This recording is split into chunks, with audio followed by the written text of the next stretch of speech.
pour partir la journée du bon pied. Au 98.5 Montréal, vous écoutez L'Agacé le matin.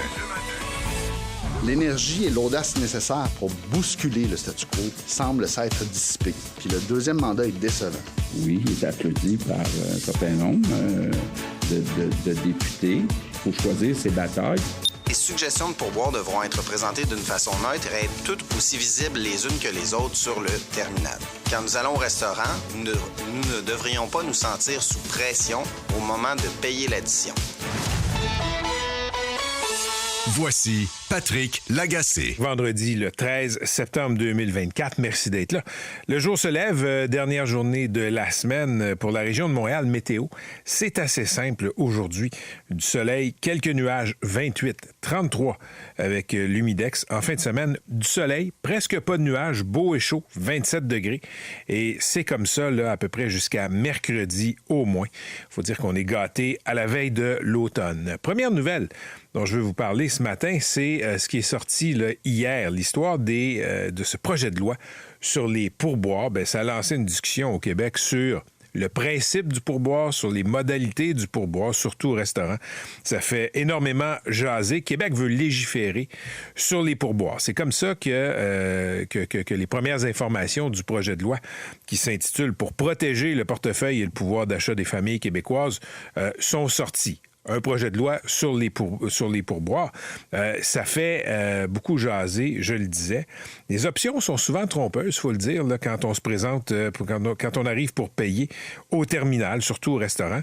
Souvent, on va calculer le pourcentage de pourboire possible après les taxes. Ensuite, tu te dis ça devrait être avant les taxes. Évidemment, c'est toujours comme ça. Les options sont souvent exagérées, 18, 20, 22, même 25 %. Avec des commentaires, des emojis aussi pour inciter les gens à donner plus, parfois en nous culpabilisant. Le projet de loi du ministre Jolin Barrette, cependant, là, même s'il a été vendu comme un projet de loi pour encadrer les pourboires, ratisse plus large, beaucoup plus large.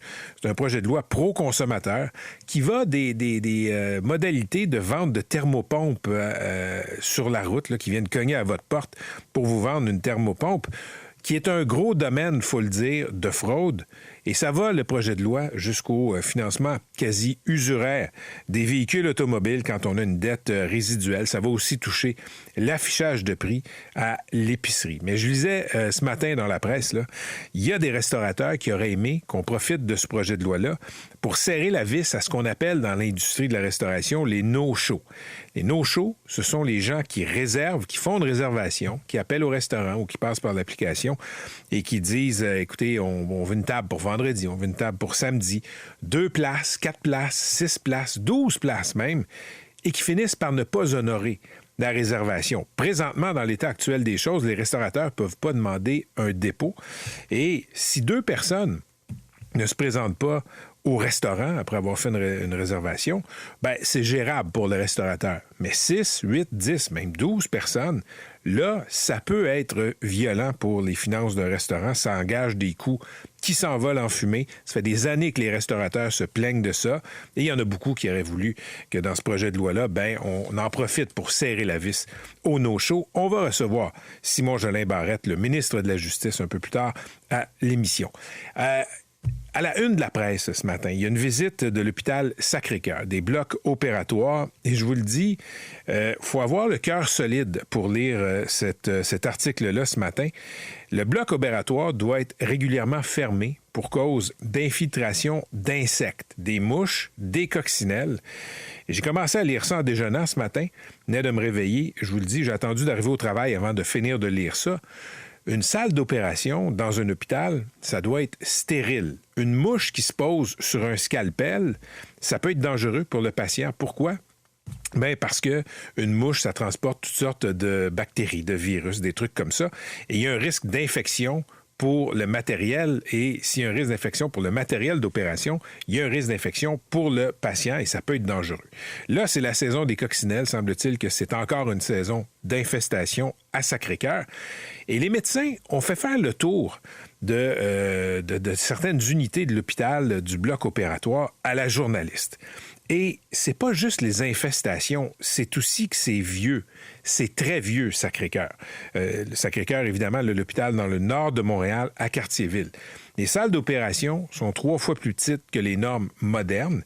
On lit ça, puis on se dit à un moment donné, coudonc, Sacré-Cœur, là, on est-tu en 1950? Et là, il y a une déclaration, justement, d'un médecin de Sacré-Cœur qui dit « On est pris avec des structures de 1920 ». Et là, je lisais ça, puis je me suis mis à penser, je me suis dit, à quoi ça me fait penser, cet article-là? Et je suis tombé dans le papier sur le nom de Dr Stéphanie Carrier-Raymond. Et là, je me suis dit, mon Dieu, pourquoi ça me dit quelque chose? J'ai fouillé dans le tiroir de ma mémoire et j'ai retrouvé d'où je connaissais Dr Carrier-Raymond. En 2014, il y a 10 ans, elle m'a invité à visiter son hôpital, l'hôpital du Sacré-Cœur. Pas les blocs opératoires, mais quand même, c'était pour me montrer avec d'autres médecins le même état de délabrement de son hôpital. Ça, il y a 10 ans, là, avril 2014, c'était sous les péquistes. Le lendemain du papier, ils ont été défaits, les péquistes, les libéraux ont gagné. Donc, 10 ans plus tard, rien n'a changé à Sacré-Cœur. Je sais qu'on a changé certaines unités. Je pense qu'il y a eu des travaux là, à l'unité des urgences. Mais ceci étant dit, l'hôpital est encore vieillot. C'est encore une médecine qui se fait dans des paramètres comme ça, là, dans des conditions de pratique qui ressemblent au siècle dernier. Donc, sous le PQ, sous le PLQ et sous la CAQ, il n'y a rien qui a changé. Je vous l'ai dit il y a quelques jours, ça donne le vertige quand on s'arrête à penser à tout ce qui craque au Québec, à tout ce qui tombe en ruine. Et là, ce matin, je tombe sur un article qui concerne l'hôpital du Sacré-Cœur, son état de délabrement.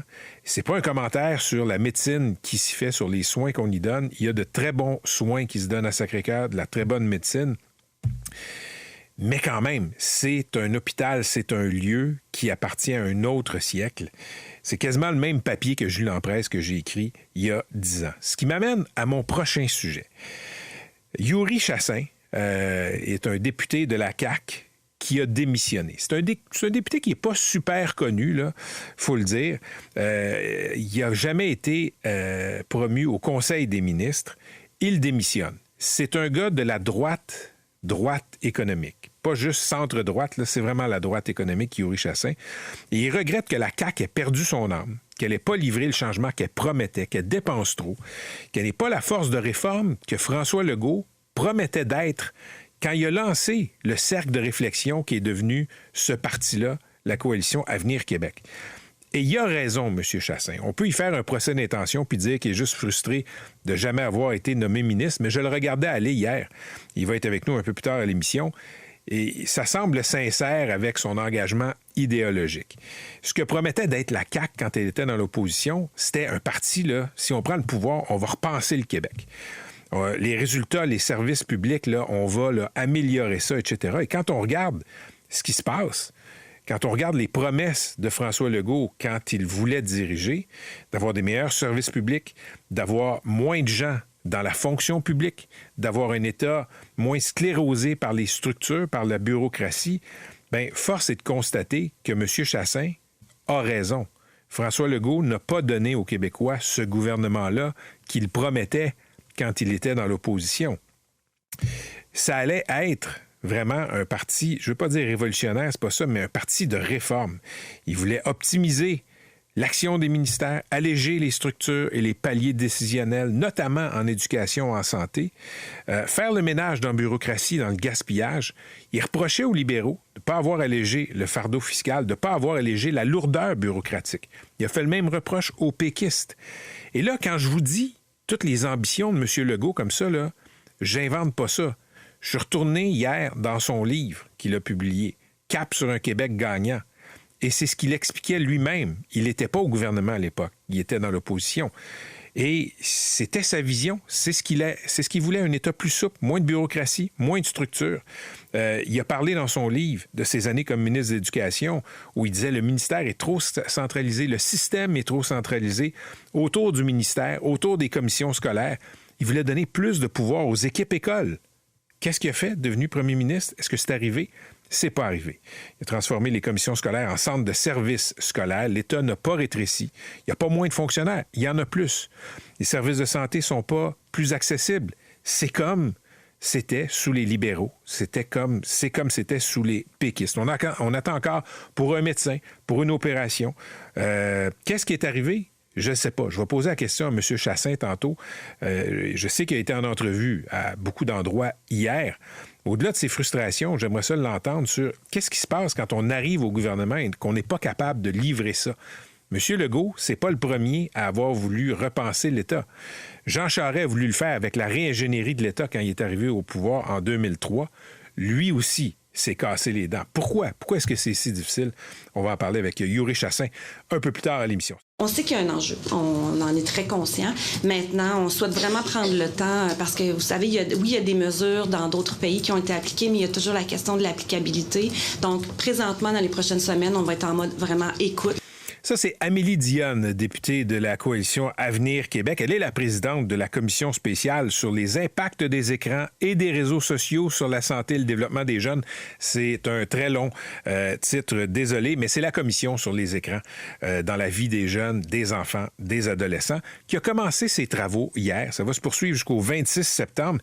Et je vous le dis, c'est une nouvelle réjouissante quand on pense que les députés vont se pencher sur cet enjeu-là. Commission transpartisane, hein, des députés de tous les partis qui vont piloter tout ça. C'est un signe de l'importance de l'enjeu.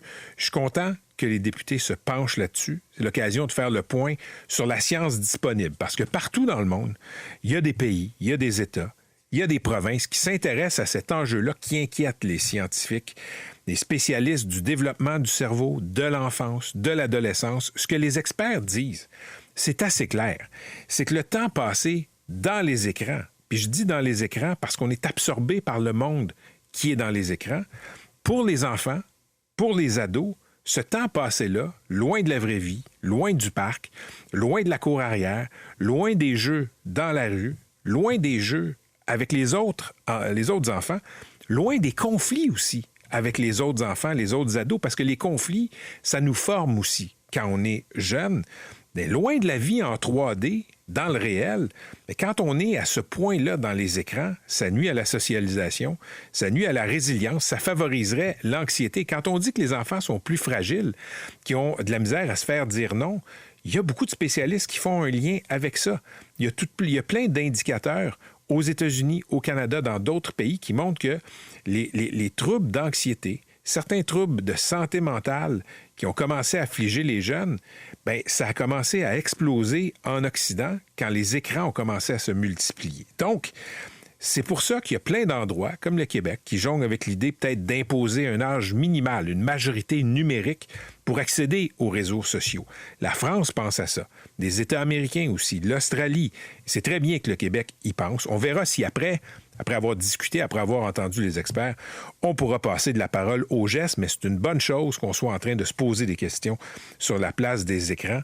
Et il va aussi falloir, au-delà de l'État, comme parents, qu'on se pose des questions aussi sur la place des écrans dans nos maisons, dans la vie de nos familles aussi.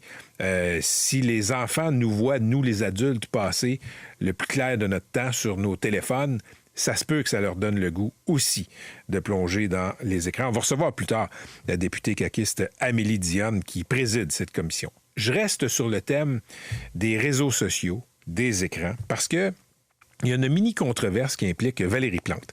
La mairesse de Montréal est sur différents réseaux sociaux, comme X, l'ancien Twitter, qui est, je vous le dis, là, c'est pas toujours facile d'être là. Moi, je ne contribue plus à X. Je m'en sers comme fil de presse, voir ce qui se passe, ce qui se dit, mais je lis pas les commentaires, ça m'intéresse pas. Je bloque beaucoup parce que c'est l'équivalent, si on commence à lire ces affaires-là, les commentaires à nos messages, les commentaires aux messages de gens qu'on suit, c'est l'équivalent de rentrer dans un fumoir puis de passer 3 heures là. Je vous le dis, c'est assez toxique. Donc, la mairesse qui a décidé de plus permettre les commentaires sous ses publications sur la plateforme X. Parce qu'il y a trop d'insultes, il y a trop de haine. Elle constate ce que plein de gens constatent au fond, c'est que les commentaires sont monopolisés par les plus enragés d'entre nous. Ça éloigne les gens équilibrés. Et là, il y a l'opposition à l'hôtel de ville qui s'excite le poil des jambes, je dois le dire. Aref Salem, qui est le chef de l'opposition, parle d'une atteinte à la liberté d'expression. Dans le cas de l'opposition politique à Mme Plante, je comprends qu'on est dans la game politique. Là, on veut mal faire paraître la mairesse, puis ça, c'est la dynamique dans tous les hôtels de ville, dans tous les parlements, bien correct. Mais il y a même l'Association canadienne des libertés civiles, qui devrait être un groupe sérieux, qui grimpe d'un rideau et qui parle aussi, dans le cas de Mme Plante, qui a bloqué les commentaires sous ses publications, d'atteinte à la liberté d'expression. Je dois vous dire que je suis en désaccord avec ce point de vue-là. Moi, je suis d'accord avec Mme Plante. Une des seules façons, quand on est une personnalité publique, quand on est un élu, une élue notamment, de pouvoir rester sur les réseaux sociaux, c'est de bloquer au maximum les commentaires et de bloquer même les comptes des plus imbéciles, des plus toxiques des individus qui sont sur ces plateformes-là. Rien n'empêche les citoyens de la Ville de Montréal de continuer à parler de la mairesse de Montréal. Il n'y a pas d'atteinte à la liberté d'expression dans ce cas-là. Si vous voulez dire qu'elle est pas bonne, si vous voulez dire qu'elle est une conne, vous pouvez le faire. Elle ne pourra juste pas le voir. Je ne pense pas qu'on peut confondre liberté d'expression avec liberté d'être entendu. Je pense qu'il y a souvent une sorte de malentendu là-dessus. Si vous m'arrêtez sur le trottoir, vous avez le droit de me parler. La police ne va pas venir vous chercher, mais je ne suis pas obligé de vous écouter. Madame Plante, c'est un peu la même chose. Vous pouvez l'interpeller sur les réseaux sociaux, lui dire tout ce que vous voulez, et pas obligé de vous lire. C'est pas une atteinte à votre liberté d'expression. Vous avez le droit de le faire. L'autre chose qu'on sous-estime quand on critique une élue comme Valérie Plante, et ça a été démontré par plein d'études, c'est à quel point les femmes publiques, mais pas nécessairement publiques sur ces plateformes-là, vivent beaucoup plus d'abus, de harcèlement, de menaces que les hommes. Et les hommes en vivent déjà beaucoup, je vous le dis. Pour les femmes, c'est absolument pire. Donc, je comprends très bien, Mme Plante, d'avoir bloqué les commentaires sous ses publications sur X. À lire dans Le Devoir, dans un autre sujet complètement. Enquête éclairante sur les mégawatts accordés par Hydro-Québec aux industries. Ça fait débat, on le sait, au gouvernement du Québec. Il y a eu cette semaine le PDG de Hydro-Québec, Michael Sabia, qui s'est présenté en commission parlementaire et il a exposé au grand jour un différend qu'il avait avec l'ancien ministre de l'Énergie, Pierre Fitzgibbon. Donc, ce qu'on apprend dans Le Devoir, c'est que très peu des mégawatts qui sont consentis à des nouvelles entreprises là, sont consacrés à la décarbonation. Politique fédérale, 2 élections partielles lundi. On est dans le dernier droit. Dans la région de Montréal, Aymar-Lassalle-Verdun, le Parti libéral de Justin Trudeau qui risque de perdre ce qui est un château fort. Le Bloc québécois serait en avance. À Winnipeg, c'est l'autre élection fédérale partielle, là. C'est une autre donne là-bas. C'est un comté orange depuis la nuit des temps que le NPD veut garder. Mais signe des temps, les conservateurs sont bien positionnés pour le gagner. C'est le signe que M. Poilievre ratisse large, très, très large. Il vole même des votes au NPD.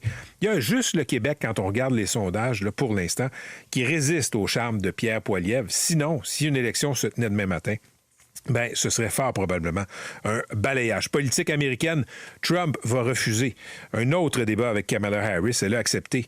Mme Harris, là, après sa bonne performance, elle a défié Donald Trump d'accepter un deuxième débat. Eh bien, Trump, hier, a dit non, je n'y vais pas. On le comprend. On a vu qu'il ne fait pas face à Joe Biden. Il fait face à quelqu'un de très vif qui a le sens de la répartie.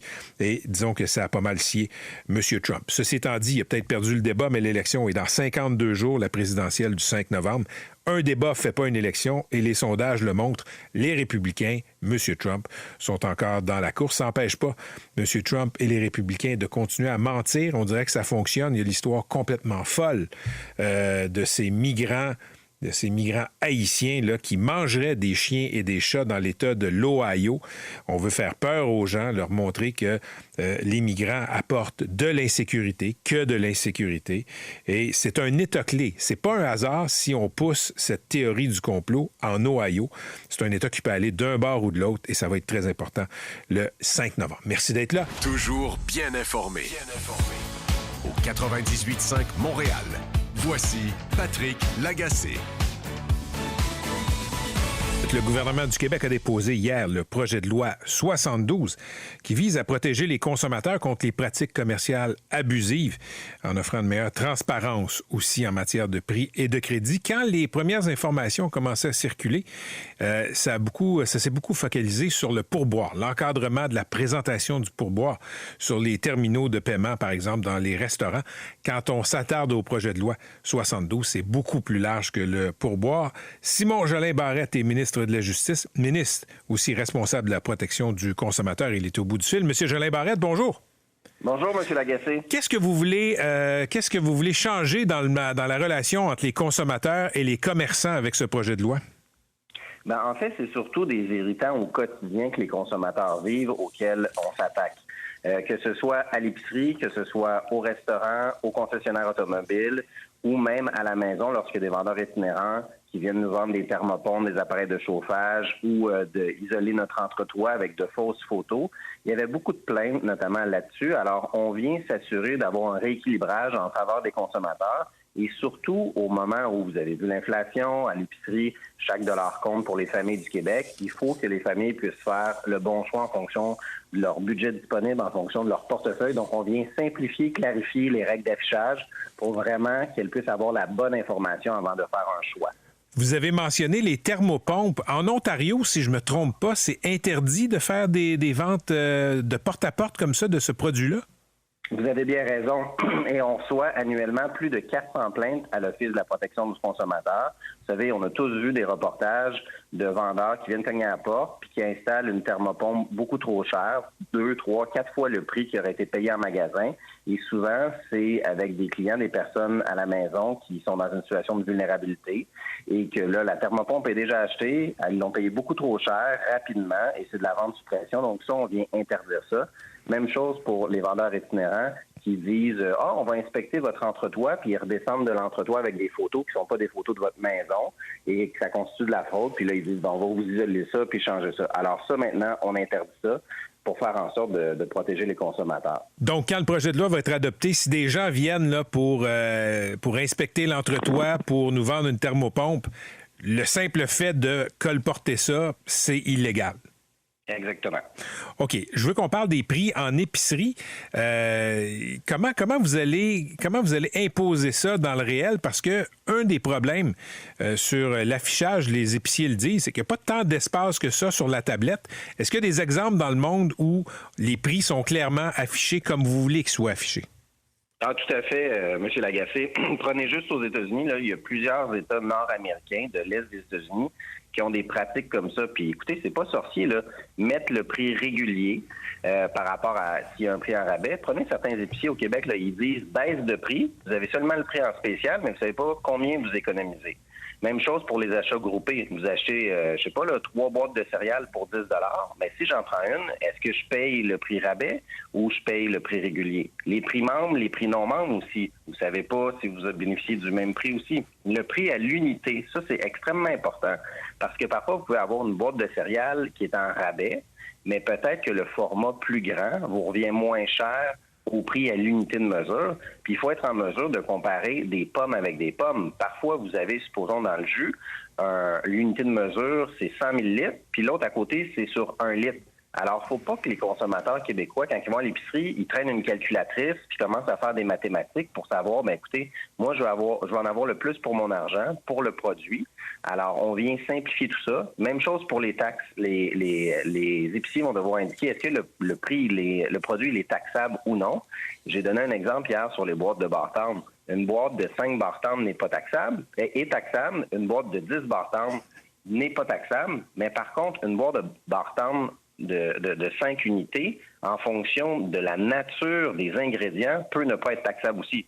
Alors, voyez-vous, là, comme on dit, là, c'est pas clair. Donc, on amène de la clarté, de la prévisibilité. Puis, même chose, la politique d'exactitude des prix, elle n'avait pas été indexée depuis 2001. Donc, désormais, s'il y a une erreur de prix à la caisse par rapport à ce qui était affiché sur la tablette, donc 15 $ et moins, le produit va être gratuit. Et si c'est 15 $ et plus, les consommateurs vont payer la différence. Parlons du pourboire maintenant. Quand la nouvelle est sortie, écoutez, j'ai vu la nouvelle. Je comprenais là, que vous voulez encadrer la présentation des options de pourboire sur les terminaux. Mais je dois vous dire, puis j'aimerais vous entendre là-dessus avant qu'on rentre dans le détail, je trouve que c'est un peu comme si l'État voulait gérer mon malaise de consommateur. Je peux très bien décider que je donne pas de pourboire, peu de pourboire. Il y a toujours cette option-là. Pourquoi vous êtes senti obligé de venir légiférer sur la présentation des options de pourboire sur les terminaux dans les restaurants et autres boutiques? Bien, deux choses. Souvent, le consommateur se retrouve sous pression. Auparavant, quand vous alliez au restaurant, il vous apportait la facture, retournait et par la suite, vous aviez le temps de calculer votre pourboire, tout ça. Désormais, maintenant, on vous tend le terminal, puis veuillez présenter votre carte sans contact et puis c'est tout de suite. Ça, c'est le premier élément. Puis surtout aussi, c'est une question d'honnêteté, de transparence, parce que c'est pas partout que le pourboire est ajouté sur les taxes. À certains endroits, oui, certains non. Alors, je pense qu'on a une convention sociale au Québec où est-ce que c'est 15 avant taxe. Si les Québécois veulent en laisser davantage de pourboire, ils auront toujours la possibilité de le faire. Puis les Québécois, ils sont généreux quand ils vont au restaurant. Alors ça, j'ai pas d'inquiétude pour les serveurs et les serveuses.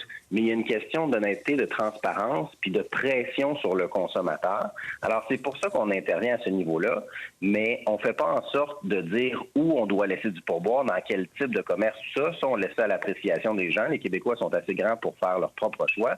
Mais en termes de protection du consommateur, d'information, de transparence, je pense que c'est important que sur un terminal, vous ayez toutes les options avec des pastilles de la même grosseur et surtout que vous ayez les possibilités de pas de pourboire et que ça soit calculé avant les taxes. Et le calcul, si je comprends bien, M. le ministre, là, il va être fait, le pourcentage, on nous donne le montant total, là, ça va être fait avant le pourboire, avant les taxes, pardon. Avant les taxes. Parce que là, souvent, ce qu'on nous présente, c'est le 15 le 20 on fait le calcul pour nous, c'est très pratique, mais c'est après les taxes. Exactement. Donc, on ne souhaite pas que le pourboire soit appliqué sur les taxes. Donc, supposons que vous avez une facture de 100 $, mais désormais, le 15 va vous amener avec une proposition de pourboire à 115 $. Très bien. Je lisais dans la presse aujourd'hui, M. Jolin Barrette, qu'il y a des restaurateurs qui sont quand même déçus de voir que vous vous êtes pas attaqué à un fléau dans leur industrie, ce qu'on appelle les no-shows. Les gens qui vont faire des réservations par une application ou au téléphone, là, qui vont dire samedi prochain, je veux réserver une table pour 2, 4, 5, 6 personnes, des fois 10 personnes, et qui se présentent pas. Ça provoque là, des coûts, ça provoque beaucoup de maux de tête pour les restaurateurs. Pourquoi vous n'êtes pas attaqué à ça? Bien, vous savez, la réalité qui est soulevée par les restaurateurs, c'est une réalité qui est importante, puis c'est un manque de civisme. Lorsqu'on réserve au restaurant puis qu'on n'annule pas, c'est un manque de civisme, puis j'invite tout le monde à annuler. La demande des restaurateurs est sous analyse présentement. Dans le cadre du projet de loi que j'ai présenté hier, c'est vraiment une approche pour rééquilibrer pour les consommateurs québécois. Cependant, la demande de l'Association des restaurateurs est sous étude, puis on est encore en analyse. Donc, vous êtes ouvert à les accommoder comme ça pour les no-shows. La porte n'est pas complètement fermée. Bien, ce que je vous dis, c'est que c'est présentement en analyse. Donc, si j'ai une annonce à faire, je vais revenir à votre micro, M. Lagacé. OK. Dernière question là-dessus. Ça passe-tu par un projet de loi ou ça peut se faire par règlement, ce qui est pas le plus simple? Ça pourrait se faire par règlement. Très bien, parfait. Autre question. J'ai lu un texte, M. le ministre, cette semaine dans la presse, là, des victimes qui témoignent de leur détresse, là, des personnes qui reçoivent des indemnités de l'IVAC, donc des victimes d'actes criminels, et qui témoignent de leur détresse parce qu'il semble qu'il y a un plafond de 3 ans pour la plupart des personnes indemnisées. Et là, il y a des histoires à briser le cœur qui ont été présentées dans la presse un peu plus tôt cette semaine. Je me demandais si ce genre d'histoire-là vous fait reconsidérer le plafond de 3 ans. Mais en fait, ça, c'est sur l'indemnité temporaire, donc que les personnes victimes ont. Et c'est important de dire qu'il y a un montant forfaitaire qui est versé aux personnes victimes qui peut être jusqu'à 300 000 $. Donc, vous savez, on a fait la réforme de l'IVAC. On a fait en sorte que 2 fois plus de victimes maintenant peuvent bénéficier des soutiens financiers de l'IVAC. On consacre collectivement, tous les Québécois consacrent 250 millions de dollars à chaque année pour le soutien aux personnes victimes. C'est plus que tous les autres États au Canada réunis. Donc, le Québec est un pionnier. Les crimes à l'étranger sont couverts maintenant. Toutes les infractions contre la personne sont couvertes. Avant, l'heure d'enfant n'était pas couvert, le harcèlement n'était pas couvert. Donc, il y avait une série de choses. Là, sur l'indemnité temporaire, ce qu'on a fait, c'est qu'on a avisé chacune des personnes par lettre et on les a appelées individuellement pour leur dire, vous pouvez vous qualifier à une aide supplémentaire financière après le 13 octobre prochain. si vous êtes dans une situation où vous êtes incapable de faire des tâches quotidiennes, vous nourrir, vous laver. Vous êtes également, si vous avez un papier du médecin qui dit que vous n'êtes pas apte à réaliser de retourner au travail et que vous avez un lien d'emploi encore avec votre employeur, vous pouvez avoir une aide financière supplémentaire. Et même chose aussi, si jamais vous occupiez un emploi, puis à cause de l'infraction criminelle, bien, vous ne pouvez plus retourner dans votre emploi précédent parce que vous avez des limitations fonctionnelles. Si vous êtes dans une démarche pour vous réorienter aussi, il y a de l'aide financière qui s'applique. Toutes les aides psychologiques, de soutien, tout ça, c'est maintenu aussi. Alors, on est vraiment en mode d'accompagnement des personnes qui ont été victimes d'infractions criminelles, mais ce qu'on souhaite, c'est vraiment les accompagner pour retrouver le cours de leur vie qu'elles avaient avant l'infraction criminelle, parce qu'on ne choisit pas d'être victime d'une infraction criminelle. Alors, le régime, il est généreux, on accompagne les gens. J'ai entendu et j'ai lu l'article également. Donc, chaque personne est accompagnée, puis on va les accompagner là-dedans. Autre sujet sur lequel je voulais vous entendre, l'autorité régionale du transport métropolitain considère peut-être couper 3 lignes de trains de banlieue de Exo, dont une qui passe dans votre région. Là, vous êtes dans le comté de Bordua. Je parle de la ligne Mont-Saint-Hilaire. Ça va hurler dans votre comté si jamais ces lignes ce train de banlieue est supprimé, M. le ministre? Bien, ça n'a pas de bon sens, M. Lagacé. Les citoyens de la vallée du Richelieu ont besoin de transport en commun, surtout pour aller à Montréal. La ligne de train de banlieue de Mont-Saint-Hilaire est en vigueur depuis plus d'une vingtaine d'années. Elle avait été réinstaurée là, par un de mes prédécesseurs, Jean-Pierre Charbonneau. Écoutez, c'est clair que je comprends que c'est une hypothèse de la part de la RTM, mais il faut être sûr que comme député, j'accepterai pas ça. Donc, traduction, le gouvernement ne va pas laisser la RTM sacrifier des trains de banlieue. Bien, je peux vous dire que les citoyens de la vallée du Richelieu ont besoin d'un transport en commun efficace. La ligne de transport Mont-Saint-Hilaire-Montréal est importante pour la vallée du Richelieu. C'est ce que je vous dis. Parfait. Bien, merci beaucoup. Je souhaite une bonne journée, bonne fin de semaine, M. le ministre. Merci, M. Lagacé. Au plaisir. À la prochaine. Simon Jolin Barrette, ministre de la Justice, ministre responsable aussi de la protection du consommateur, qui a déposé le projet de loi 12, justement, pour protéger les consommateurs contre les pratiques commerciales abusives. Toujours bien informé. Au 98.5 Montréal. Voici Patrick Lagacé. Soit un lock-out, soit une grève qui pourrait forcer la compagnie aérienne à stopper ses opérations. On va parler dans quelques instants avec le représentant du syndicat Hugo Desrochers, mais pour l'instant, le porte-parole d'Air Canada, Christophe Henbel, est au bout du fil. Monsieur Henbel, bonjour. Bonjour, M. Lagacé. La négociation en est à quel point présentement? Alors, elle est avancée. On négocie depuis plus de 15 mois. Il y a eu plus de 100 rencontres, beaucoup de choses qui ont été faites, beaucoup de propositions de notre part, des augmentations, des améliorations à l'équilibre dans la vie professionnelle, vie familiale, beaucoup de choses, mais on a un désaccord qui est clair sur le salaire parce qu'on est confronté à des demandes auxquelles on ne peut pas répondre. C'est quoi les demandes du syndicat, puis qu'est-ce que vous offrez? Alors, je peux pas commenter exactement ce qui se passe à la table par respect pour le processus, mais on a fait des offres qui représentent plus de 30% d'augmentation sur des salaires. Nos pilotes sont, et on veut qu'ils le restent parce qu'on reconnaît leur valeur, les mieux payés au Canada. On a fait des propositions qui sont à plus de 30% d'augmentation sur la convention, sur des salaires qui peuvent atteindre jusqu'à 350 000 $ par an. Est-ce que ça permet aux pilotes d'être à équité avec les pilotes américains? Alors, notre base de comparaison, ça n'est pas les pilotes américains. Notre marché, c'est le marché canadien, parce que c'est là qu'on opère et c'est là qu'on veut que nos pilotes soient les mieux payés et de loin sur ce marché. Vous allez commencer à réduire, à supprimer des routes à partir de quand en vue d'un possible conflit de travail? Alors, notre plan de réduction des activités commence réellement samedi s'il y a une interruption, ce qu'on ne souhaite pas. Encore une fois, notre objectif numéro 1, c'est de préserver nos clients et c'est qu'il n'y ait pas d'interruption. Mais si c'était le cas, ça commencerait réellement dimanche. Et ce qu'il faut comprendre, c'est qu'il n'y a pas d'interruption courte. C'est-à-dire à partir du moment où on commence à réduire les activités, la perturbation durera pour plusieurs jours, voire des semaines. Donc, vous commencez en fin de semaine à réduire des routes, là, qu'importe l'issue de la négociation. Vous allez... Non, on espère que non. Excusez-moi, je vous coupe, mais on espère que non. On est très engagé dans la négociation pour conclure avant samedi et on souhaite, si on n'y arrive pas, que le gouvernement permette que cette interruption n'ait pas lieu. Je vais arriver à l'intervention possible du gouvernement, là, mais pour être clair, les gens qui vont peut-être voir leur vol annulé, modifié, est-ce qu'ils le savent maintenant ou ils vont le savoir demain?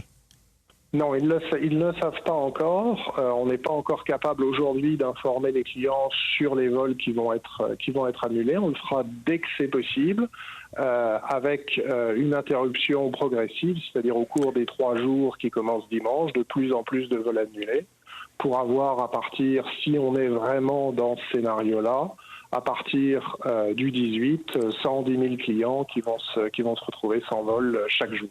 OK, parfait. Parlons de l'intervention d'Ottawa. Écoutez, j'ai été un peu surpris de voir qu'Air Canada a demandé au fédéral d'intervenir, d'imposer l'arbitrage exécutoire dans cette négociation.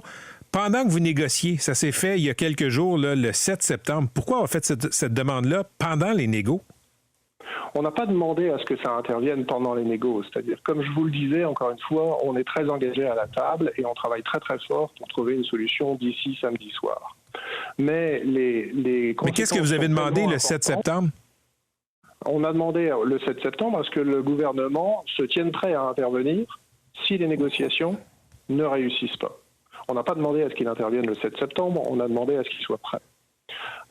Les conséquences d'un arrêt sur nos lignes, ce qu'il faut bien comprendre, c'est qu'elles sont beaucoup plus immédiates qu'avec le train, par exemple. On va avoir immédiatement des centaines de milliers de passagers qui ne vont pas avoir de solution. On va avoir immédiatement du cargo qui ne va pas pouvoir être livré. En fait, oui, sauf que le train, le rail, on le sait, était jugé essentiel, disons ça comme ça. Pour le transport aérien, le cargo, les passagers, c'est déplaisant, mais il y a d'autres options. Il y a d'autres transporteurs aériens. Là. Il n'y a pas juste 2 compagnies comme dans le rail. Là. Il n'y a pas juste 2 compagnies, tout à fait d'accord avec vous, mais compte tenu du fait que les vols de nos concurrents sont déjà pas mal remplis, si on doit s'arrêter, on travaillera très fort pour trouver des sièges, pour des places pour nos clients, mais il faut être réaliste, il n'y aura pas assez de place pour les 100 000 passagers qui doivent voyager tous les jours, ni pour les 24 000 Canadiens qui doivent rentrer au Canada tous les jours. Pour le rail, on a quantifié à 1 milliard de dollars la valeur de ce qui était transporté chaque jour.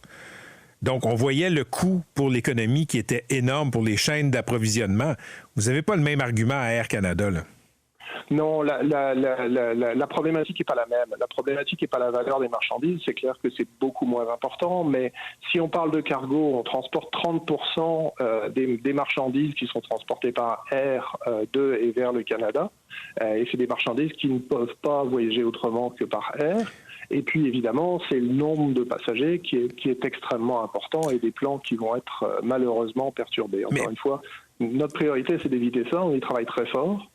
Mais la perturbation est importante. Mais, Monsieur Henbel, je vais vous talonner un peu là-dessus. Là. Dans le rail, par exemple, là, il y a du chlore qui était livré aux usines d'épuration d'eau. Il n'y avait pas d'autre moyen de livrer ça. Il y avait un danger d'avoir du rationnement d'eau potable dans des villes canadiennes. Qu'est-ce qui est capital, qui est transporté par Air Canada, là, qui ne peut pas être transporté de façon urgente par Air France, par British Airways, par Delta? Qu'est-ce qui est à ce point-là incontournable qui doit être transporté par Air Canada? Oui. L'enjeu numéro 1, c'est les passagers. OK, ils peuvent prendre d'autres vols. L'enjeu numéro 1, mais ils peuvent prendre d'autres vols. Il n'y a pas assez de place pour tout le monde. C'est aussi simple que ça, il n'y a pas assez de place. OK, fait qu'il y a des gens qui vont rester en Europe pendant 6 mois parce que Air Canada est en grève. 6 mois, ça m'étonnerait beaucoup. Et encore une fois, j'espère qu'on n'arrivera pas à la grève. On y travaille très fort, mais on va avoir beaucoup de gens dont les plans vont être perturbés de manière très importante, qui vont être bloqués au Canada ou ailleurs. Bon. Sur ce qui est du cargo, ce sont des produits périssables qui doivent être livrés très rapidement. Il y a aussi d'autres lignes aériennes, bien sûr, mais on représente 30% du volume. Donc là aussi, ce sera difficile de trouver des solutions. Bon, mais on se croise les doigts pour qu'il n'y ait pas de conflit de travail. Merci d'avoir été avec nous, M. Henbel. Merci à vous. Christophe Henbel est porte-parole d'Air Canada. Hugo Desrochers est vice-président du conseil 254 de la Airline Pilot Association, le syndicat des pilotes d'Air Canada. M. Desrochers, bonjour. Bonjour, M. Lagacé. Donc, d'abord, est-ce que vous êtes d'accord avec le point de vue de M. Henbel là, qui dit que Air Canada n'a pas demandé le 7 septembre l'intervention du gouvernement fédéral pour un arbitrage exécutoire? Est-ce que c'est votre lecture des événements? Notre lecture des événements, c'est qu'Air Canada a demandé au gouvernement une intervention avant même le 18 septembre, c'est-à-dire avant même qu'il y ait un débrayage ou un lock-out possible. Donc, Air Canada, actuellement, si on veut, au lieu de s'affairer à régler les négociations à la table, est en train de actuellement vouloir jouer les jeux pour après le 18 septembre ou même avant le 18 septembre pour avoir un arbitrage imposé. Nous, on déplore ça énormément. On veut un accord négocié à la table. On croit fortement aux droits des travailleurs. Êtes-vous d'accord avec le fait que Air Canada, disons, va subir des dommages, les Canadiens vont subir des dommages importants s'il y a un arrêt de travail? Écoutez, il n'y a pas de doute qu'il va y avoir un impact. Nous, on est conscients de ça sur nos passagers. C'est pour cette raison, bien sûr, qu'on va avoir un accord négocié. Maintenant, on se rappellera qu'on a vécu, là, c'est pas très loin dans nos mémoires, on a vécu la COVID, entre autres. Alors, il est important de se rappeler là, que c'est non seulement Air Canada qui était rendu à 10 de ses vols, c'est plusieurs compagnies aériennes qui avaient été mises au sol, et ainsi que à travers le monde. Et finalement, on a continué à pouvoir là, fonctionner. Alors, avec une compagnie aérienne qui va arrêter, qui est Air Canada, qui a moins de 50 des vols au Canada, je pense que c'est complètement envisageable. Là. Il va y avoir des perturbations, mais je pense que le système va continuer de fonctionner. Air Canada affirme que ce qui achoppe présentement, c'est vos demandes salariales. Est-ce que c'est votre lecture aussi du litige? Tout à fait. Les demandes salariales sont un point. Il y a aussi le régime de pension et la qualité de vie. Actuellement, il n'y a rien sur la table là, qui nous permet d'avoir un accord avec ces points-là. Écoutez, on est loin de nos compatriotes américains. On est à la moitié de leur salaire. Et puis, il faut pas oublier qu'actuellement, dans nos rangs, les pilotes les plus juniors doivent bien souvent cumuler un deuxième emploi pour pouvoir arriver finalement à payer leur facture à la fin du mois. Nos pilotes vivent dans les grandes villes où le coût de la vie est excessivement élevé. Alors, c'est la réalité qui nous touche. Il y a une pénurie de pilotes. On a un plan pour aider Air Canada à passer au travers de ça. Et le plan passe par une convention collective qui va faire relever des pilotes à leur juste valeur. C'est quoi le salaire moyen des pilotes d'Air Canada et à combien est-ce que le syndicat veut faire passer ça? Écoutez, on n'ira pas aux discussions à la table. Non, mais ça, c'est pas une discussion à la table. Là. Ça fait partie de ce que vous gagnez là, présentement. Puis, vous avez demandé, là, j'ai vu, jusqu'à 350 000. Ouais. Là, ça, c'est ce que la compagnie affirme. Je ne commenterai pas ça. Ce que je vais vous dire, on va percer l'abcès parce que c'est environ la 8e fois là, sur les ondes du 98.5 que je me fais poser ça. Écoutez, est-ce que vos auditeurs, nos passagers sont curieux de savoir notre salaire ou ils sont concernés par le fait d'avoir un système durable, fiable et sécuritaire aérien au Canada? C'est ça la vraie question. Ça, c'est ça qu'on veut. Ça passe par une convention collective qui va aider nos pilotes. OK, mais expliquez-moi quelque chose, M. Desrochers, juste une chose. Je pense pas que les gens sont curieux d'abord. Ça donne une idée de pourquoi vous voulez sortir. Ça, c'est une chose. Oui. L'autre affaire, c'est, vous me dites que est-ce que les gens sont intéressés à avoir un système sécuritaire? Je pense que oui. La réponse, c'est oui. Mais en quoi est-ce que mieux payer les pilotes, puis c'est pour ça que je vous pousse là-dessus, là, en quoi mieux payer les pilotes, ça va faire que les avions sont plus sécuritaires? Bien, écoutez, comme je vous dis, le point, on a des pilotes actuellement qui doivent cumuler 2 emplois. Alors, nous, on croit fortement qu'avec des augmentations salariales, bien, ils n'auront plus besoin de faire ça. Puis, pour la question salariale, j'aimerais clarifier un point avec les auditeurs parce que, qui sont nos passagers, je pense qu'ils sont inquiets dans un sens. Il faut se rappeler qu'un prix d'un billet d'avion, là, sur un avion de 173 passagers, 8 billets sont consacrés au paiement du salaire des pilotes. OK? Ça fait environ 4 du prix du billet. Même si on avait des augmentations salariales de 50 on aurait sur le prix d'un billet de 500 $, 10 $ d'augmentation. Alors, si on parle de ça, 10 $ pour avoir un pilote à l'avant qui s'assure qu'il y ait seulement un emploi, qui soit focusé là-dessus. Et ça, c'est un exercice comptable. Aux États-Unis, nos comparateurs, United, Delta, American, qui volent les mêmes passagers, les mêmes routes, eux, après des augmentations substantielles de salaire, le prix des billets d'avion n'a pas augmenté, mais il a diminué. Pourquoi? Des employés heureux, plus de pénurie, des nouvelles routes qui peuvent être ouvertes, et ça favorise le développement économique. Et ça, c'est ce qui se passe pas au Canada. Air Canada a annulé des routes, entre autres à Calgary, par manque de pilotes. Bien, merci d'avoir été avec nous. On se croise les doigts pour qu'il y ait une résolution rapide du conflit. Merci, M. Desrochers. Bonne journée. Merci, M. Lagacé. Au revoir. Hugo Desrochers, qui est vice-président du Conseil 254 de la Airline Pilot Association, le syndicat des pilotes d'avion d'Air Canada. Cette entrevue met la table pour le prochain segment. Yuri Chassin est désormais député indépendant. Vous l'avez vu hier faire une tournée médiatique. Sa journée a commencé avec une conférence de presse où il a appris et où il a déclaré qu'il quittait le caucus de la CAQ, quittait le parti dont il était le député depuis 6 ans. Il est en studio. Monsieur Chassin, bonjour. Bonjour. Je vous voyais opiner comme ça de la tête là, quand Dr Raymond Carrier nous parlait. On va parler de des raisons de votre départ, mais je veux aussi qu'on parle de tout ce qui touche les infrastructures, de tout ce qui tombe en ruine au Québec, parce que c'est un peu ça que vous avez dénoncé aussi hier. Un peu ça, puis je veux souhaiter bon courage et bonne patience à Dr Raymond Carrier, parce que l'hôpital de Saint-Jérôme, c'est la même chose dans votre comté. D'amour énormément, il est inscrit au PQI depuis 6 ans.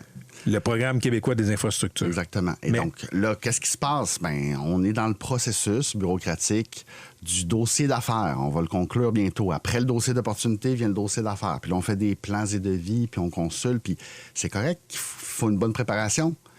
Mais maudit que c'est long quand on a besoin de soins de qualité. C'est ça le problème aussi. Je veux pas, M. Chassin, vous faire redire ce que vous avez dit depuis 24 heures. OK? Vous l'avez bien énoncé, là. Vous reprochez au gouvernement, à M. Legault aussi, de ne pas avoir été le réformateur qui promettait d'être quand il réfléchissait à son retour en politique, quand il a fondé ce parti, quand il était dans l'opposition. Pourquoi est-ce que François Legault, d'après vous, le premier ministre depuis 6 ans, n'a pas réussi à éliminer la bureaucratie, à réduire le gaspillage, à alléger les structures, à réduire la taille de l'État? On a plus d'employés qu'avant, plus de fonctionnaires. Pourquoi est-ce que le test du réel est si difficile? C'est une très bonne question. Je me pose cette question-là encore. Mais vous étiez à l'intérieur de la bête, si je peux le dire. On voit un peu comment ça se passe. Puis essentiellement, quand il y a un problème, puis souvent, par exemple, ça survient dans les médias, on a la une de la presse, il y a des mouches au bloc opératoire de Sacré-Cœur. Il faut réagir, il faut faire quelque chose maintenant. Mais qu'est-ce qu'on peut faire? Alors, généralement, on se tourne, par exemple, vers notre fonction publique qui va nous dire « Ah, mais si on mettait un programme de prévention de X, puis si on embauchait un responsable de Y, on va dépenser plus, on va embaucher plus. » Puis à un moment donné, on va se rendre compte que ça n'a pas eu tant d'effet. Puis moi, je pense qu'on a eu 6 ans où on a été au bout du modèle bureaucratique québécois où on a augmenté les budgets de 50 % en éducation, en santé.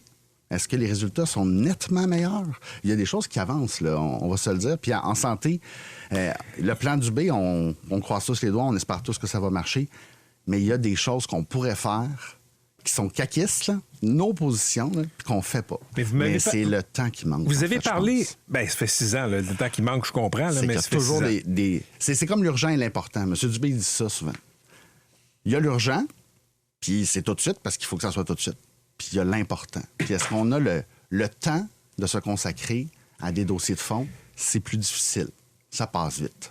Votre hôpital, dans votre comté, l'hôpital de Saint-Jérôme, M. Chassin, j'ai vu des images. Là. C'est affreux. C'est affreux, c'est atroce. Il y a des médecins, des employés qui m'ont écrit pour me dire à quel point c'est épouvantable.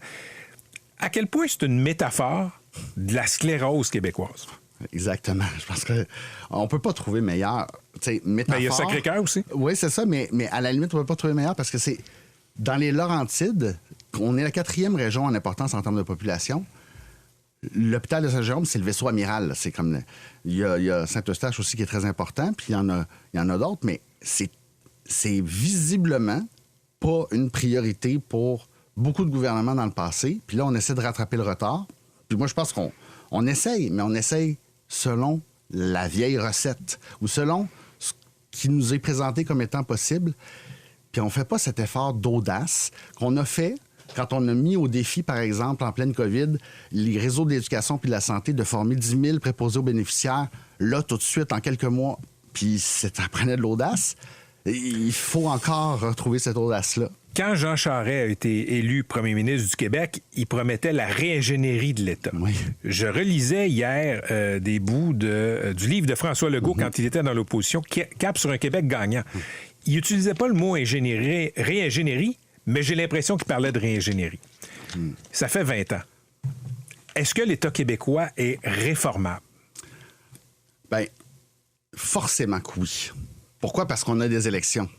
Puis on choisit des clairement, représentants. la machine est plus forte que les élus. Mais clairement, la machine, c'est de défendre. Mais ça, je pense qu'il faut en prendre conscience. Puis dans son livre, il écrit « Tous les gouvernements qui ont dirigé le Québec dans les dernières décennies ont échoué à s'attaquer à la bureaucratie. » Ben, moi, je trouve que là, on commence à voir qu'on est dans les mêmes gouvernements qui ont dirigé le Québec ces dernières décennies. Et puis ça me fait mal. Moi, je veux pouvoir dire on l'a tenté au moins. Puis si on a dit, bon, ben OK, on va abolir les élections scolaires, puis on va rendre les écoles plus autonomes. Ben, on les a abolies. C'était une autre de ses promesses dans son livre. On a aboli les élections scolaires. Est-ce qu'il y a des directeurs ou des directrices d'école qui peuvent maintenant embaucher leurs enseignants directement sans passer par le centre de service? Pourquoi pas? Puis ça coûte rien de plus, mais maudit que ça ferait une équipe école soudée, proche de sa communauté. Moi, c'est ça que je demande. Est-ce qu'on est capable de m'expliquer pourquoi on n'a pas l'audace qu'on avait à nos débuts? Les caquistes se sont trouvés audacieux quand ils ont aboli les commissions scolaires pour les remplacer par des centres de services scolaires. Le gouvernement a engagé beaucoup de capital politique là-dedans. Vous, Yuri Chassin, là, pouvez-vous me dire c'est quoi la différence entre les anciennes commissions scolaires et les centres de services scolaires? Il y a un S de plus. Mais à part ça, puis moi, c'est ça qui me fait mal. C'est que, tu sais, je collabore bien avec mon directeur, puis c'est le fun, puis d'accord, puis on essaye tous, là, mais si le directeur du centre de service scolaire. C'est ça, du centre de service scolaire, puis on est tous des gens qui veulent, qui ont des bonnes intentions, mais à la fin, on est pris dans des processus. Puis c'est ça aussi. En santé, tout le monde veut que ça change. Puis pourquoi ça ne changeait pas? Mais parce que tout le monde tire un peu la couverture de son bord, c'est difficile d'avoir une vision d'ensemble. Puis même le ministre n'est qu'une composante. Il faut qu'il convainque son ministère, puis il faut qu'il convainque son réseau, puis ses PDG de CIS et de CIUS. Et si on n'est pas capable de le réformer avec, disons, un gant de velours, ben ça va prendre la main de fer. Puis moi, c'est un petit peu ça. C'est sûr que c'est réformable, mais à quel coût? Au point de vue des réformes, parce que François Legault est un réformateur quand il est arrivé au pouvoir. C'est ce qu'il promettait dans l'opposition. Absolument. Est-ce que, au point de vue des réformes, l'expérience caquiste est un échec? Ben moi, je pense qu'on a essayé pour certains plus que pour d'autres. C'est vraiment difficile, mais j'ai l'impression qu'on n'a pas réussi de manière aussi spectaculaire que tout le monde le pensait. Puis on s'habitue un peu, hein? On se trouve à un moment donné des excuses parce qu'on se dit, c'est pas encore la priorité. Un peu plus tard, soyez patient, M. Chassin. Hein? Il me demande d'être patient, puis moi, j'ai répondu, M. le Premier ministre, ça fait 6 ans. Là. On n'en a plus de temps. C'est la deuxième moitié du deuxième mandat. Pourquoi on ne le fait pas maintenant? Puis c'est ça. Merci d'avoir été avec nous, monsieur le député indépendant désormais de Saint-Jérôme. Je ne m'habitue pas encore. Non, ben vous allez vous habituer, je pense, pour les 2 prochaines années. Salut, bonne journée. C'était Yuri Chassin.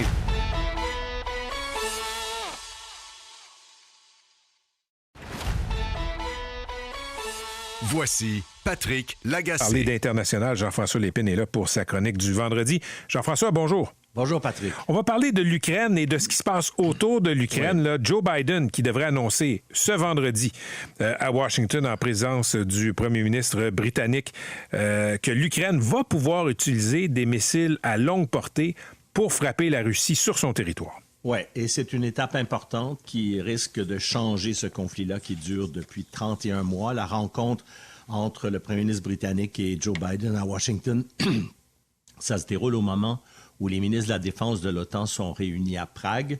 L'enjeu de tout ça, c'est aider l'Ukraine qui en a grand besoin. Les missiles de longue portée lui permettraient de frapper les sources les endroits où sont placés en Russie, à l'intérieur du territoire russe, tous ces missiles, ces drones qui frappent l'Ukraine presque tous les jours maintenant. Donc, c'est vraiment un élément stratégique important qui n'existait pas auparavant parce que des pays comme les États-Unis refusaient d'accorder cette permission-là aux Ukrainiens. Vladimir Poutine a déclaré que si ça se produisait, encore une fois, c'est censé être annoncé aujourd'hui. On verra s'il y a un délai.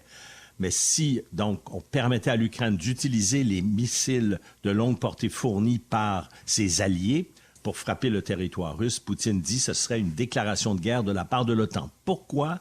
C'est important de l'expliquer. Il l'a même expliqué lui-même hier.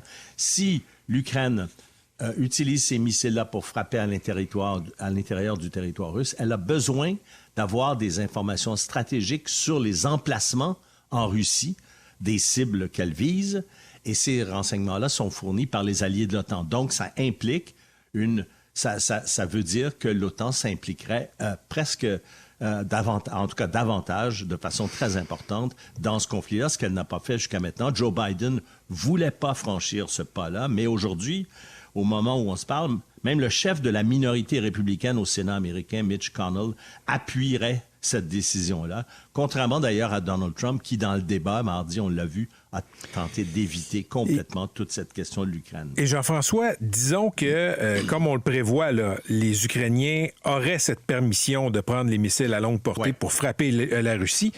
Qu'est-ce qui changerait dans la conduite de la guerre? Ben d'abord, ça change complètement de niveau. Là, c'est l'Ukraine qui attaque à l'intérieur. L'Ukraine a déjà fait une petite invasion dans la région de Koursk. L'Ukraine a frappé certains objectifs près de sa frontière est, avec des drones, entre autres. Mais là, c'est des portées beaucoup plus grandes et ça montre donc le niveau du conflit. Et encore une fois, selon les Russes, ça franchit une ligne rouge qui est très importante, c'est qu'on ne veut pas que les alliés de l'Ukraine s'impliquent dans la guerre.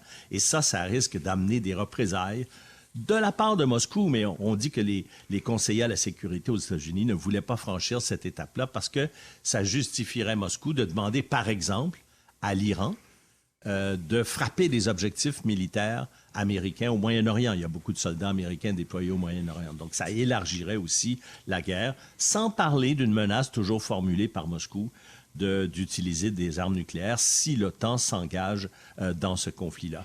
Et ce qui a changé la donne, Patrick, ce qu'il faut le dire, c'est qu'il y a quelques jours, on a appris, les preuves ont été fournies, que les Russes ont reçu un approvisionnement important en missiles balistiques de la part de l'Iran.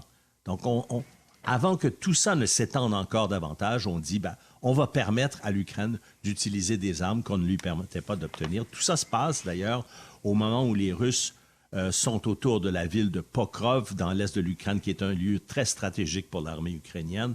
On dit que les Russes aussi sont en train de préparer une contre-attaque contre les forces ukrainiennes dans la région russe de Koursk, cette région-là où on l'a raconté il y a plus d'un mois, l'Ukraine a envahi le territoire russe et c'est une toute petite partie du territoire. Le bilan de tout ça, Patrick, c'est que l'Ukraine est en état de vulnérabilité important. L'implication plus active des alliés de l'OTAN est justifiée. En tout cas, c'est ce que le président Zelensky demande de plus en plus. Et on se demande si ça changera le cours de la guerre. C'est une bonne question, mais chose certaine, ça va changer son intensité. Et ça, c'est important et c'est dangereux. Donc, on va surveiller cette rencontre entre le PM britannique et le président américain aujourd'hui. On parle maintenant, Jean-François, des relations entre le Canada et la Chine. Il y a eu une accalmie ces derniers temps, mais là, disons que ça se gâte. Parce qu'entre autres, le Canada, on sait, vient d'imposer de multiples tarifs à certaines importations stratégiques chinoises au Canada. Et tout ça se déroule aussi au moment où lundi, les travaux de la commission Hogg sur l'ingérence étrangère vont reprendre, ce qui choque la Chine, qui est au cœur de cette enquête-là. Il faut dire que, tu l'as évoqué, il y avait de l'espoir d'améliorer ces relations-là. Je rappelle que la Chine, c'est le deuxième partenaire économique le plus important du Canada après les États-Unis. Donc, c'est très important dans nos relations économiques et nos exportations. À la mi-juillet, il faut peut-être rappeler à nos auditeurs que Mélanie Joly, notre ministre des Affaires étrangères, a eu une rencontre historique avec son homologue chinois, Wang Li, qui est un homme fort du régime chinois. On parlait à l'époque de points de rapprochement commun, de volonté de se rapprocher entre la Chine et le Canada. On pensait avoir trouvé des portes de sortie de la crise qui a commencé entre la Chine et et le Canada. On s'en rappelle en décembre 2018 par l'arrestation de Mme Meng Wanzhou et la détention des 2 Michael pendant presque 3 ans en Chine. Or, depuis cette rencontre du mois de juillet entre Mélanie Joly et Wang Li, le gouvernement Trudeau, on le sait, a décidé en août d'imiter les États-Unis en imposant une série de tarifs à des produits chinois qui entrent au Canada. 106 % de tarifs. Donc, on double le prix de vente des voitures électriques chinoises qui vont arriver. C'est pas un grand marché encore pour les Chinois au Canada, mais ça s'en vient. 25 % d'augmentation de tarifs pour des produits contenant de l'aluminium et de l'acier. Hein. Les consommateurs vont sentir les effets de tout ça. Il y a même des consommateurs qui disent on aurait eu accès à des voitures pas chères et de bonne qualité de la Chine et qui ne sont pas contents. Mardi, Chrystia Freeland a même annoncé à Ottawa un processus d'évaluation de la loi sur les tarifs douaniers pour inclure une multitude d'autres produits chinois, des produits entre autres utilisés dans le secteur de l'énergie, des produits qui contiennent des minéraux stratégiques, comme par exemple des produits liés aux batteries, aux panneaux solaires, des microprocesseurs, etc., etc. Donc le Canada, on le voit, là, s'engage dans sa propre guerre commerciale avec la Chine, qui, elle, en retour, menace de boycotter, entre autres, ses importations de canola canadien.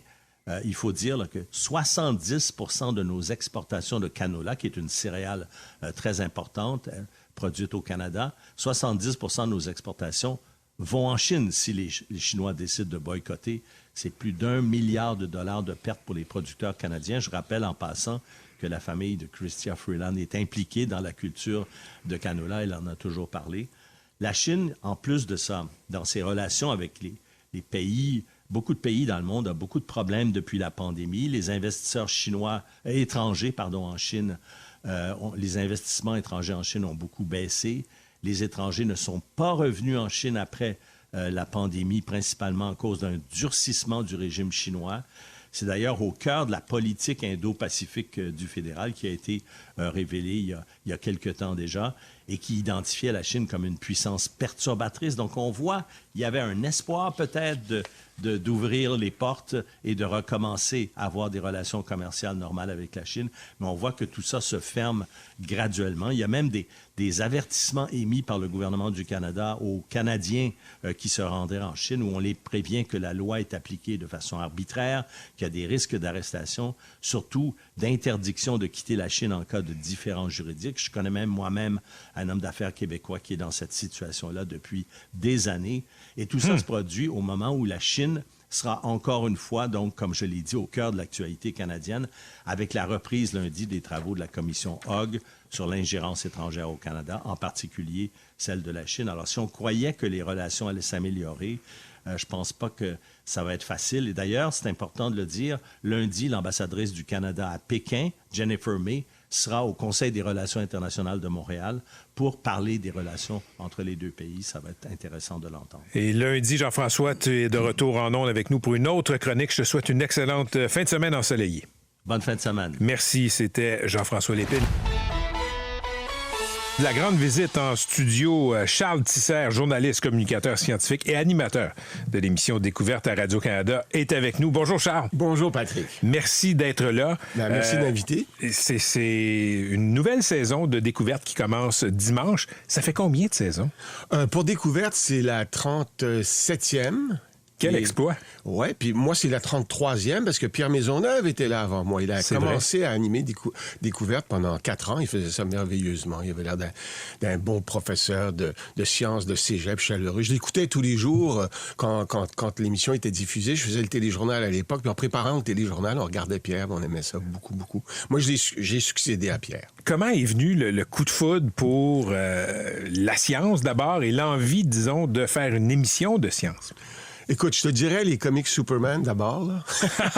Et Batman, parce que la fascination de ces super pouvoirs. Ouais, ben étonnamment, il y a beaucoup de vulgarisation scientifique dans ces magazines-là. En tout cas, à l'époque où dans ces comics-là, à l'époque où j'étais jeune, la course à l'espace, c'est sûr. Moi, j'avais 8 ans quand les Américains et les Russes luttaient pour être les premiers en orbite, ensuite les premiers à faire des rendez-vous dans l'espace, à faire des marches dans l'espace et finalement à conquérir la Lune. J'ai suivi tout ça, puis NASA montrait tout ça en direct. On voyait les fusées décoller en direct. C'était absolument captivant. Puis j'avais des parents, un père éditeur, une mère journaliste qui parlaient continuellement d'actualité à table et en particulier de médecine, d'espace. Puis c'était la course, évidemment, entre les Russes et les Américains. C'était la guerre froide.